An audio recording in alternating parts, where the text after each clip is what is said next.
जी, हमारे पूर्व प्रदेश अध्यक्ष विजेंद्र गुप्ता जी भी हमारे बीच में है और सभी हमारे पार्टी के पदाधिकारीगण, पार्टी के सभी सम्मानित हमारे प्रदेश कार्यकारिणी के सदस्य, विधायकगण और सांसदगण जो इस वर्चुअल मीटिंग में जुड़े हुए हैं, सबका मैं अभिनंदन करता हूं। और आज जिस उद्देश्य से हम लोग यहाँ पर उपस्थित हुए हैं, पता है कि आत्मनिर्भर भारत के लिए एक ऐतिहासिक बजट 2020-21 जो हमारे देश की प्रधानमंत्री नरेंद्र मोदी जी के दूरदर्शी एवं सूझबूझ भरे नेतृत्व को प्रकट करता है। और ऐसा बजट जो इतिहास में पहली बार एक डिजिटल बजट हमारी देश की यशस्वी वित्त मंत्री श्रीमती निर्मला सीतारमन जी ने पेश किया है। और यह बजट इस दशक का पहला बजट होगा जो इस देश को आत्मनिर्भरता की ओर ले जाने वाला है, संकल्प से सिद्धि की ओर ले जाने वाला है और आत्मनिर्भर भारत की दृष्टि को रेखांकित करते हुए सर्वसमावेशी, सर्वस्पर्शी, ईज ऑफ लिविंग की बुनियाद रखने वाला यह बजट भारतीय जनता पार्टी दिल्ली प्रदेश प्रधानमंत्री आदरणीय नरेंद्र मोदी जी का बहुत ही अभिनंदन करती है। कोविड काल की कठिन परिस्थितियों के बाद देश को एक दूरगामी परिणाम देने वाला, सब लोगों के हित के रक्षक ऐसा बजट, इसके लिए उनके प्रयासों की, हम वित्त मंत्री जी के प्रयासों की सराहना करते हैं। और बजट 2020-21 जहां 6 मूलभूत संरचनाओं पर, 6 स्तंभों पर आधारित है, उनमें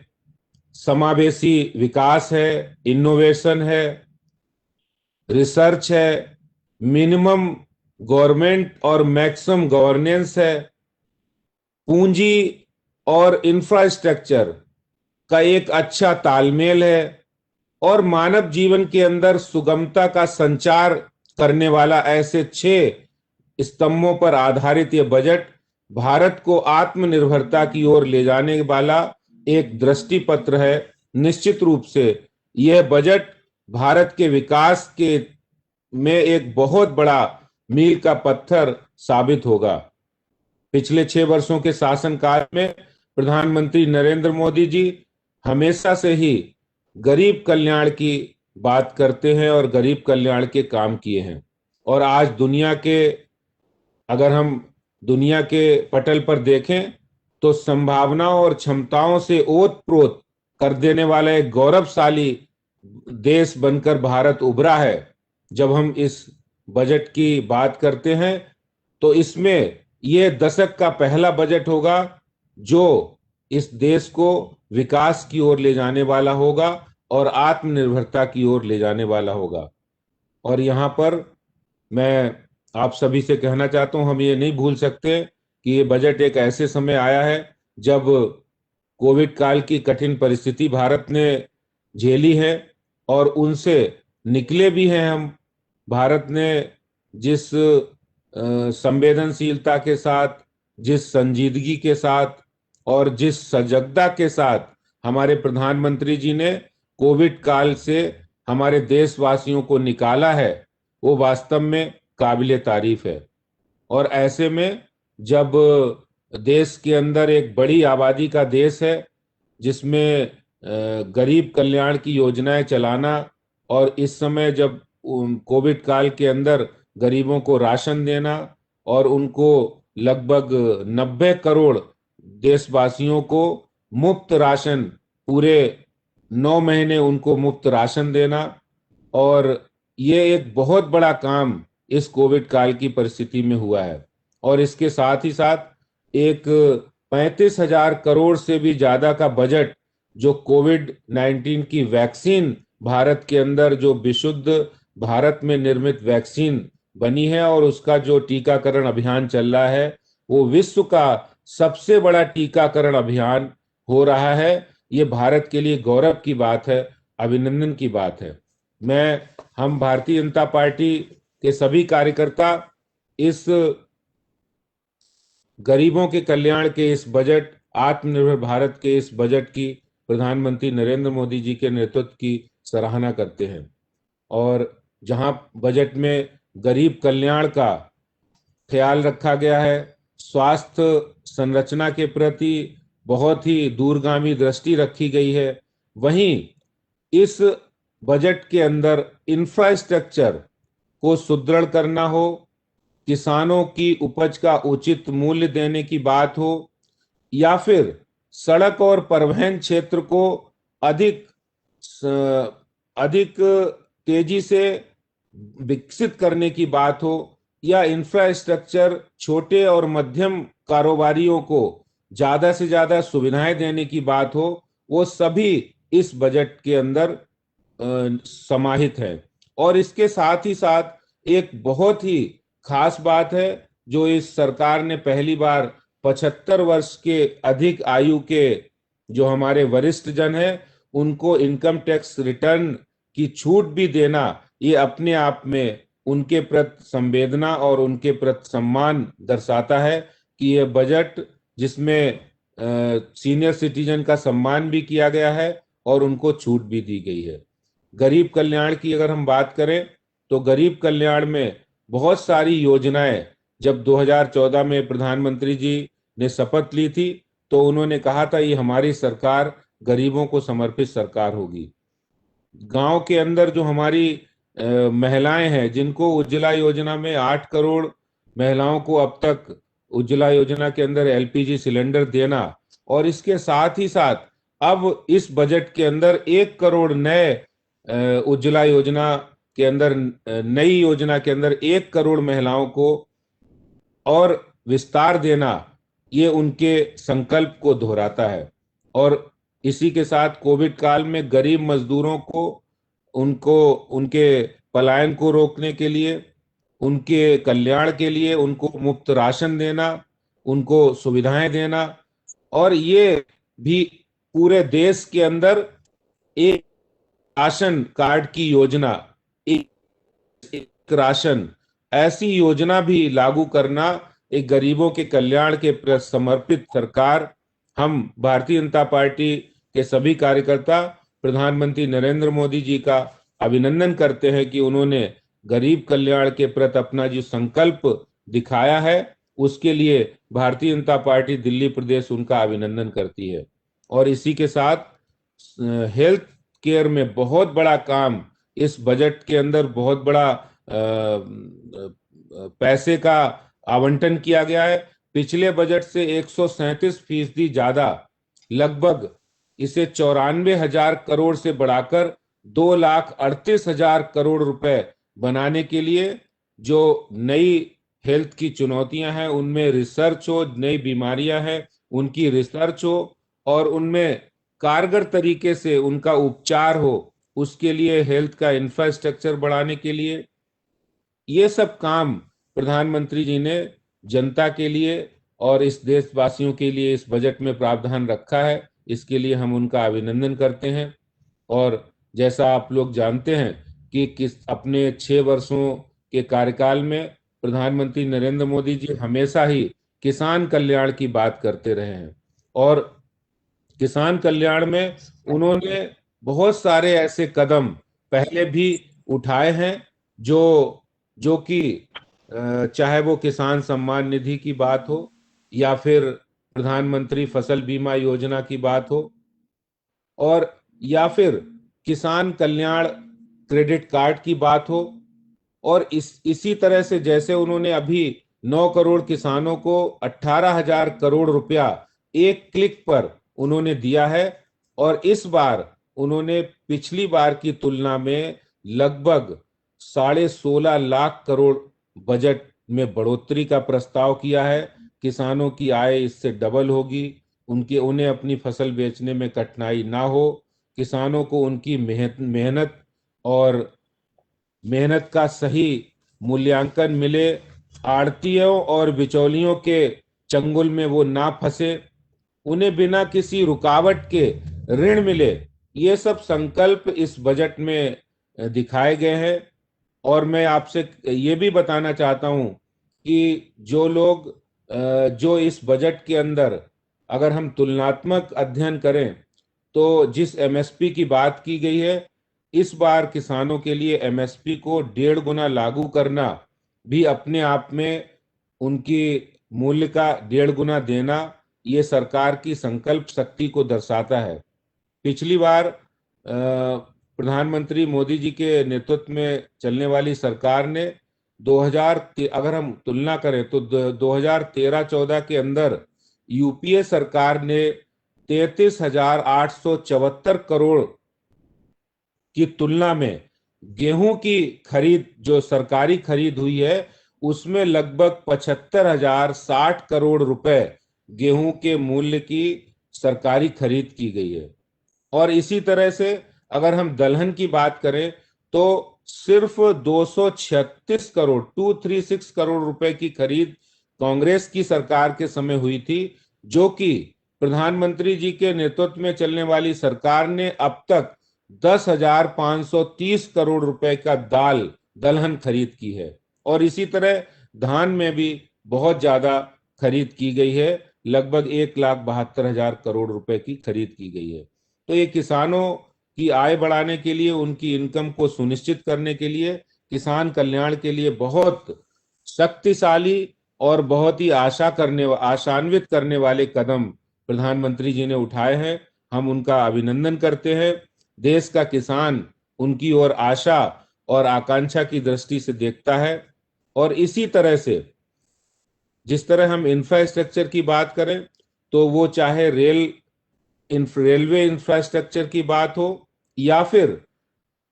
सड़क इंफ्रास्ट्रक्चर की बात हो, दोनों ही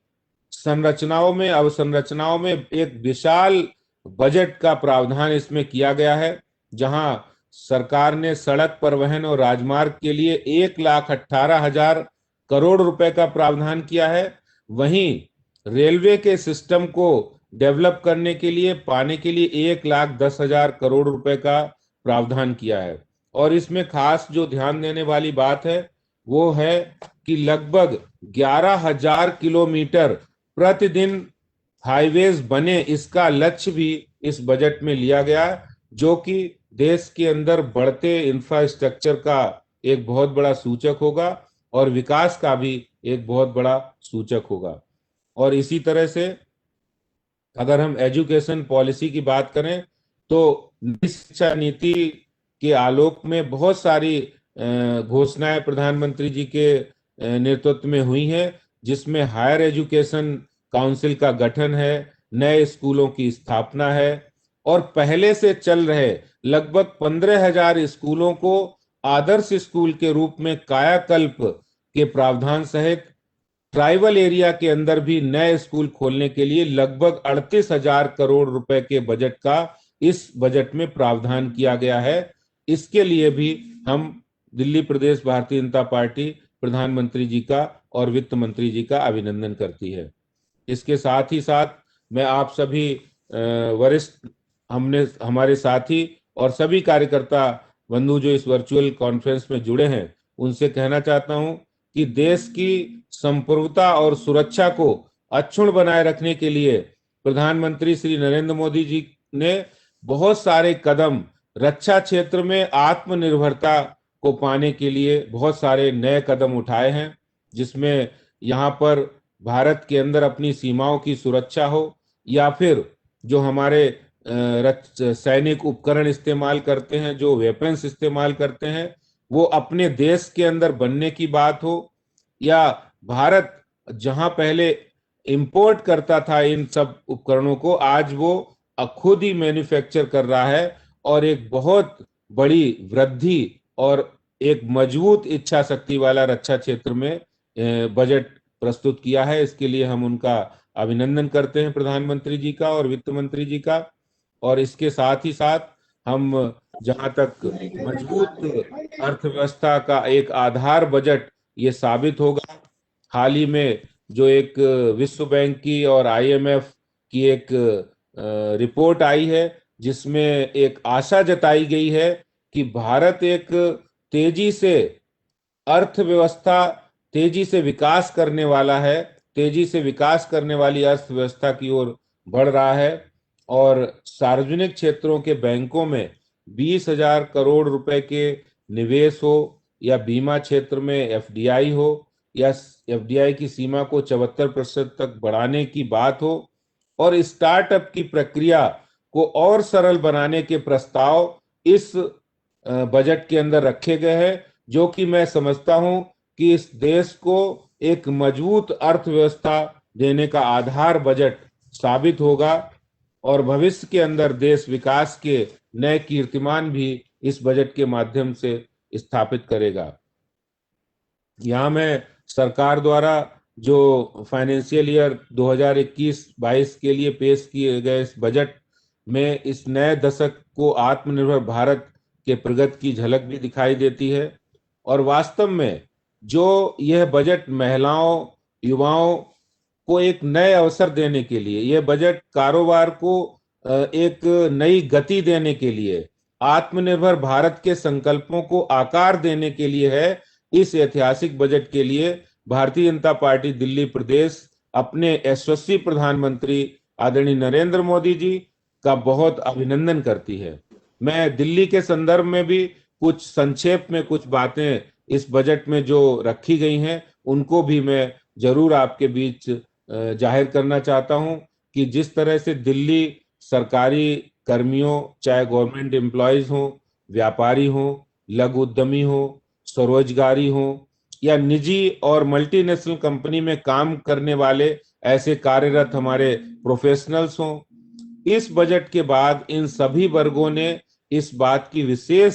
सराहना की है। हमने बहुत सारे लोगों से बात की है कि इतनी विपरीत परिस्थितियों में, जहां पूरा एक साल कोविड वाली परिस्थितियों से निकला हो, और उनके बाद भी बहुत सारी आशाएं इस बजट में दिखाई पड़ रही हैं, जिसमें केंद्रीय वित्त मंत्री जी ने उसमें कोई नया कर हम लोगों को नहीं दिया। एक बहुत बड़ी बात है। 75 साल से ऊपर के लोगों के लिए आयकर रिटर्न की छूट दी गई है, और डिविडेंड आय में छूट का स्वागत किया है। वहीं व्यापारियों की एक बहुत बड़ी सुविधा उनको दी गई है कि उनका जो असेसमेंट होता था उसकी 6 साल की सीमा को घटाकर 3 वर्ष किया गया है। और इसी तरह से चाहे वो स्टील हो, गोल्ड हो, या सिल्वर हो, वहां पर भी उसमें ड्यूटी में बहुत कमी व्यापारियों के, और आम लोगों को इसका फायदा मिलेगा। इसका भी व्यापारियों ने बहुत बड़ा स्वागत किया है। और आप सब जानते हैं कि दिल्ली एक बहुत बड़ा रिटेल बाजार है, जहां ई कॉमर्स कंपनियों में कंपटीशन भी होता है, जहां केंद्र सरकार ने ई कॉमर्स व्यापार पर 2% अतिरिक्त कर लगाया है। उसका व्यापारिक संगठनों ने चौतरफा बहुत स्वागत किया है। और इसके बाद जो रिटेल दुकानदार हैं उनके अंदर भी बहुत एक प्रसन्नता की लहर है। एमएसएमई में 15,700 करोड़ रुपए के बजट से दिल्ली के खासतौर से लघु उद्यमियों में बहुत राहत और खुशी की बात है। और इसी तरह से व्यापारियों की जो ऑडिट सीमा है वो 5 करोड़ से बढ़ाकर 10 करोड़ कर देना, ये भी दिल्ली के अंदर एक व्यापारियों के अंदर बहुत राहत महसूस की है व्यापारियों ने, और खुशी जाहिर की है। और मैं समझता हूं कि बजट 2020-21 जहां दिल्ली में सड़क परिवहन की एक इंफ्रास्ट्रक्चर को बढ़ाने वाला है, जिसमें दिल्ली मेरठ एक्सप्रेसवे हो, दिल्ली मुंबई एक्सप्रेसवे के विकास का रास्ता खुला है। और इसके अतिरिक्त लगभग जो हमारा दिल्ली देहरादून इकोनॉमिक कॉरिडोर है उसको बनाने की बात हो, और दिल्ली कटरा एक्सप्रेसवे का निर्माण कार्य भी शुरू होने जा रहा है 2021-22 में। तो ये दिल्ली से संबंधित बहुत सारे विकास और इंफ्रास्ट्रक्चर बढ़ाने वाले जो काम है, इसका भी दिल्ली वासियों ने दिल खोलकर स्वागत किया है। और ये बजट वास्तव में जब बजट प्रस्तावना हो रही थी और दिल्ली के लोग, दिल्ली वासी ये ध्यान से सुन रहे थे कि दिल्ली के लिए क्या क्या घोषणाएं की हैं, तो उनमें से जो ये घोषणाएं की हैं उससे दिल्ली के व्यापार जगत में एक बहुत भारी खुशी का माहौल है। इसके साथ ही साथ दिल्ली की सुरक्षा के लिए हमेशा चौकस और चाकबंद रहने वाली दिल्ली पुलिस को भी एक बहुत बड़ी राहत महसूस हुई है, क्योंकि बहुत समय से दिल्ली पुलिस की भी और यहाँ की सुरक्षा को ध्यान में रखते हुए दिल्ली पुलिस को आधुनिक बनाना और उनके बजट में बढ़ोतरी करना भी अपने आप में दिल्ली की सुरक्षा के लिए बहुत बड़ा कदम है इस बजट में। और मैं समझता हूँ कि ये बहुत समावेशी, बहुत ही लोगों के देश को आत्मनिर्भर बनाने के लिए और देश को विकास के रास्ते पर इस कठिन परिस्थितियों में ले जाने वाला बजट है, जिसमें कोई नया कर नहीं लगाया गया, जिसमें कोई नए नए कोई ऐसा काम नहीं किया जिससे व्यापारियों को, जिससे कारोबारियों को, जिससे कोई प्रोफेशनल्स को कोई और परेशानी हो, बल्कि ये बजट गरीब कल्याण के लिए हो, मध्यम वर्ग के लिए हो, व्यापारी वर्ग के लिए हो, किसानों के लिए हो, सबके लिए एक समावेशी बजट है जो देश को विकास के रास्ते पर ले जाएगा। दिल्ली भारतीय जनता पार्टी की यह कार्यकारिणी बजट 2020-21 जो 2021-22 कार्यकारिणी बैठक 2021-22 के इस बजट को अभिनंदन करती है। और इसके इतने अच्छे बजट के लिए हम प्रधानमंत्री आदरणीय नरेंद्र मोदी जी को और वित्त मंत्री श्रीमती निर्मला सीतारमन जी का अभिनंदन करते हैं, स्वागत करते हैं और हम इस बजट को यहाँ से पारित करते हैं। मैं बजट के संदर्भ में यही सब बातें आप लोगों से करना चाहता था और आपने हमारे जो बजट से संबंधित हमने जो बातें कही हैं वो ध्यान से सुनी भी होंगी। और बहुत सारी इसमें विस्तार की, जो अगर हम विस्तार से जाएंगे तो बहुत सारी बातें इसमें आएंगी। जो बजट डॉक्यूमेंट्स, इसका विस्तार वाला बजट है, वो मैं आप सबको बाई व्हाट्सएप से और ईमेल से सब कार्यकर्ताओं को भेजूंगा ताकि उसकी विस्तृत जानकारी आपको मिले, जिससे कि हम बजट पर कभी चर्चा करें तो उसमें एक एक उसका माइक्रो पक्ष, एक एक उसका जो पक्ष है वो उस पर हम चर्चा कर सकें और लोगों को कन्विंस कर सकें। और मैं आज की इस कार्यकारिणी में जुड़े हुए सभी जिलाध्यक्ष और प्रदेश पदाधिकारी, प्रदेश कार्यकारिणी के सदस्य, उन सबसे भी कहना चाहता हूं, विशेष रूप से जिलाध्यक्षों से, कि इस तरह की कार्यकारिणी वर्चुअल नहीं, आपने इस तरह की कार्यकारिणी जिलों में करनी है और इस तरह प्रस्ताव बनाकर इस प्रस्ताव को पास करके, जिस प्रस्ताव में इस बजट की सराहना करते हुए प्रधानमंत्री नरेंद्र मोदी जी और वित्त मंत्री जी का आभार करते हुए, उनका अभिनंदन करते हुए एक प्रस्ताव आपने वित्त मंत्री जी को जरूर भेजना है। और अब मैं अपनी बात को यहीं समाप्त करता हूं। जो बातें बजट में कही गई हैं वो सब मैंने आपको संक्षेप में आपके सामने कही हैं। बहुत बहुत धन्यवाद। जय हिंद, जय भारत, भारत माता की, भारत माता की जय। एक बार प्रस्ताव पास करवा दीजिए हाथ खड़ा करवा के। ये प्रस्ताव सभी हमारे जितने भी 218 जुड़े हुए हैं प्रदेश कार्य समिति के सदस्य पदाधिकारी, सब लोग हाथ खड़ा करके प्रस्ताव को पारित करेंगे और ओम की ध्वनि कहेंगे। ओम।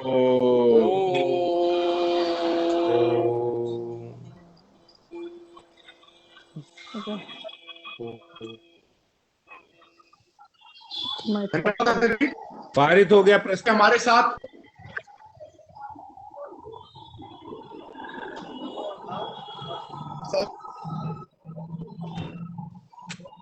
प्रस्ताव पारित हो गए हैं। आगामी कार्यक्रम कुलजीत जी आगे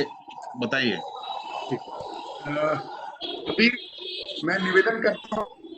अपने राष्ट्रीय महामंत्री और सांसद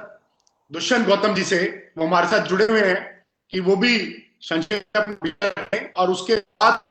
संगठन महामंत्री जी संगठनात्मक में रखेंगे,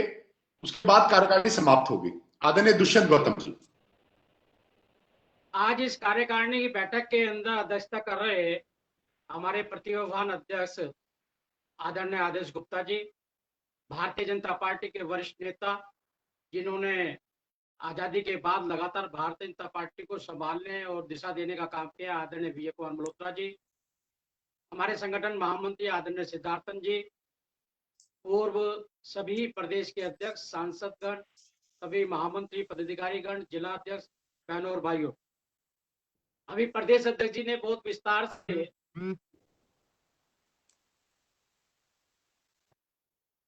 मुझे लगता है उसके बाद कहने के लिए कुछ नहीं बचता अगर आंकड़ों में अगर इसको बताया जाए।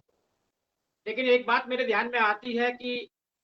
हमारी बजट की घोषणा हो या अनेकों अनेक कार्य हो, उसके अंदर हमारी आत्मा बसती है, देशभक्ति बसती है, राष्ट्रवाद बसता है। मुझे ध्यान आता है आदरणीय पंडित दीनदयाल उपाध्याय जी ने कहा था, किसी भी सरकार का शासन करना, उसका अगर आकलन करना हो तो आकलन करने की दो स्थितियां होती हैं कि वो सरकार जो तकलीफ दे आदमी है, जिसके पैर की बुआई जिसमें कटी होती है, एड़ियां कटी होती हैं, उसको कितनी राहत मिली है। दूसरा, उस क्षेत्र की महिलाओं का कितना उत्थान हुआ है और उनके लिए क्या किया गया है। मुझे लगता है कि हमारी बजट की पूरी आत्मा के अंदर लाइन में लगे अंतिम व्यक्ति, अंत्योदय और साथ साथ उन गरीबों का किस प्रकार से 70 वर्षों तक गरीबी हटाओ का नारा देकर लोगों को ठगा गया, परंतु उन गरीबों के लिए कुछ नहीं किया गया। मैं पहली बार ऐसे इतिहास में देख रहा हूँ कि 5-6 दिन बजट को प्रस्तुत हुए हो गए, लेकिन विरोधी दल बजट के अंदर कोई भी ऐसी एक बात भी नहीं निकाल सके जिसमें विरोध कर सकें, क्योंकि इस बजट से और सरकार की भावनाओं से, कार्यशैली से लगातार हमने गरीबों के घर के उत्थान के लिए काम किया है। ये हर गरीब को जो मौलिक अधिकार है, जो मौलिक आवश्यकता है, वो उसको मिलनी चाहिए। जैसे शौचालय है, आयुष्मान कार्ड के द्वारा हेल्थ है, ऐसे अनेकों ने काम, उसका विस्तार से सभी लोग हमारे कार्यकर्ता जानते हैं। तो इस बजट के अंदर मैंने देखा कि इसमें हमारे महापुरुषों ने समय समय पर जो जो कुछ भी कहा है देश को एक बनाने के लिए, वो सारा कुछ दिखाई देता है। जैसे सरदार वल्लभ भाई पटेल जी ने सभी रियासतों को जोड़कर एक मजबूत भारत का निर्माण किया, ऐसे ही उसे एक माला में पिरोने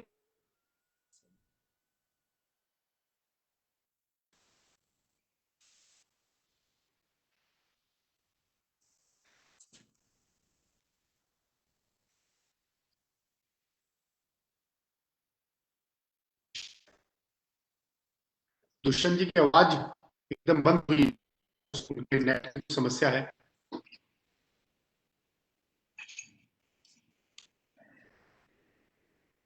देखिए दुष्यंत जी की आवाज बंद हुई है।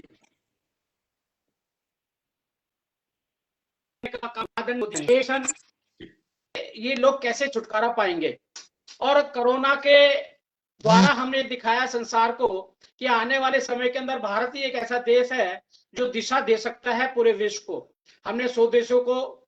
दवाइयां देने का काम किया, वहीं पर ही अपने देश में रहने वाले नागरिकों को जो मौलिक चीजें हैं, उसकी खाना है वगैरह, हमने फ्री देने का काम किया। साथ साथ इस बजट के अंदर जो स्पेशल कहा गया है कि डॉक्टर भीमराव अंबेडकर जी ने कहा शिक्षित बनो। मुझे ध्यान आता है कि आदरणीय नरेंद्र मोदी जी से मैं अनुसूचित जाति वर्ग के सभी कार्यकर्ताओं से बोलना चाहूंगा, कहना चाहूंगा कि उनको उस वर्ग में जाके बात रखनी चाहिए कि अनुसूचित जाति वर्ग के बजट में जो आवंटन है 51.65% की वृद्धि हुई है। 2020-21 में 83,256 रुपए थे, जो बढ़कर 1,26,259 हो गए हैं। समाज जिसके द्वारा जो भी दलित बस्तियां हैं, उन बस्तियों के अंदर पार्कों का निर्माण हो, गलियों का निर्माण हो, सड़कों का निर्माण हो, डिस्पेंसरी का निर्माण हो और उनके बच्चों के लिए शिक्षा की आवश्यकता हो। ऐसे सामाजिक न्याय अधिकारिता मंत्रालय में 28% की हमने वृद्धि की है। 10,517 रुपए हुआ करता था, हुआ है, जो पहले 8,207 था। और इसके साथ साथ सबसे बड़ी बात है कि हमने जो अनुजाति जनजाति का मार्जिन मनी थी, जो 25% हुआ करती थी, 25% जमा कराया करते, उसको हमने 15% किया गया है। और सबसे बड़ी बात जो अटल अपने प्रधानमंत्री जी ने लाल किले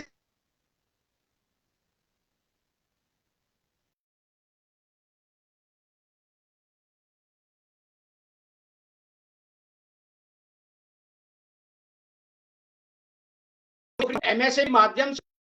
वर्ग में स्वावलंबी बनेंगे और जो आदमी व्यक्ति आर्थिक स्थिति से मजबूत होता जाता है तो सामाजिक समरसता के भी उसमें निर्माण होता है। और यही पिछली बार अभी पिछले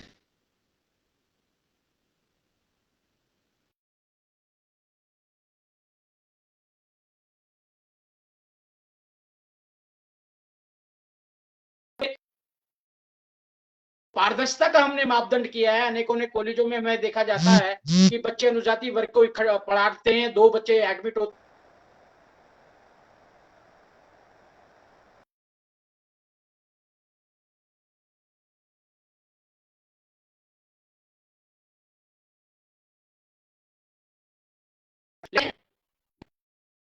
आप दिल्ली सरकार में दिल्ली के अंदर बड़ा संघर्ष कर रहे हैं, पानी के लिए संघर्ष कर रहे हैं। आदरणीय नरेंद्र मोदी जी ने दिल्ली वालों के लिए लगातार संघर्ष करते हुए सबको नल देने की बात की है, सबको घर में पानी देने की बात की है। एक सरकार दिल्ली में बैठी हुई 6 साल ऐसे निकाल दिया और पानी देने की कभी भी बात नहीं की है। ऐसे अनेकों ने आयुष्मान कार्ड का विषय है, एक जिस प्रकार से दिल्ली वालों को एक ऐसी पार्टी से मुकाबला करना पड़ रहा है तो जो झूठ बोलती है, मुझे लगता है हमें काम करने की बहुत ज्यादा आवश्यकता पड़ेगी। बजट के छोटे छोटे बिंदुओं को, छोटे छोटे तथ्यों को, जो उससे प्रभावित हो रहा है, जिसके पास जाना चाहिए उसके बाद उसको पहुंचाना चाहिए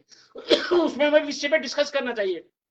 प्रस्ताव पास करना। जहां से दिल्ली से होगा, फिर दिल्ली से होगा, और जिले से भी मंडल में होगा, लेकिन मंडलों में भी हमें 2-2, 4-5 कार्यकर्ताओं को इकट्ठा कर कर उस पर गोष्ठियां करें, चर्चा करें, और जिसको लाभ मिल रहा है उसको लाभ को पहुंचाने की कोशिश करेंगे। मुझे लगता है आदरणीय अध्यक्ष जी पे, दिल्ली पे हमारी बहुत प्रभावशाली टीम है, हमारे सभी 7 सांसद भी हैं, और सभी मिलकर इस मोदी जी की सोच को जमीन पे पहुंचाने का काम करेंगे। वैसे उन्होंने अभी 6-7 तारीख में पूरे प्रदेश में, ऑल इंडिया के, दिल्ली इंडिया के अंदर इसकी गोष्ठियां भी रखी हैं, प्रेस कॉन्फ्रेंस भी रखी है। उसके बाद जिलों में भी वो होगा, उसका पूरा लाभ लेते हुए जो हमने नर सेवा, नारायण सेवा का एक संकल्प ले रखा है, उसमें हम पर्याप्त उठेंगे और देश को मजबूत बनाने के लिए ज्यादा काम करने की आवश्यकता है। जब हमारा मत बढ़ रहा है, चारों तरफ हम जीत रहे हैं, वहीं हमारा प्रतिपक्षी भी अन्य को अनेक झूठ का सहारा देकर आगे बढ़ने का काम कर रहा है। वो झूठ का पर्दाफाश करना भी हमारे कार्यकर्ताओं का काम होता है। और जिस प्रकार से हमने कोरोना पीरियड के अंदर बताया है कि हम देव दुर्लभ कार्य करते हैं, वाकई में एक देव दुर्लभ कहने को क्या, नमन करने को मन करता है। इन कार्यकर्ताओं ने किस प्रकार से बहादुरी से काम किया है। पुनः हम आज देश निर्माण के अंदर, और विपक्षियों को हम किसी प्रकार से भी उनकी गलत भावनाओं को आगे नहीं बढ़ने देंगे। इसी के साथ मैं बहुत बहुत धन्यवाद करता हूं प्रदेश अध्यक्ष जी का, सभी दिल्ली के कार्यकर्ताओं का। जय हिंद, जय भारत। धन्यवाद। आपने बड़े विस्तृत रूप से बजट के विषय में हम सबके सामने रखा। मैं आज की बैठक की कार्रवाई को आगे की तरफ बढ़ाते हुए अपने आदरणीय संगठन महामंत्री आदरणीय सिद्धार्थन जी से निवेदन करता हूं कि संगठनात्मक विषय पे आप सबके सामने रखें। आदरणीय सिद्धार्थन जी।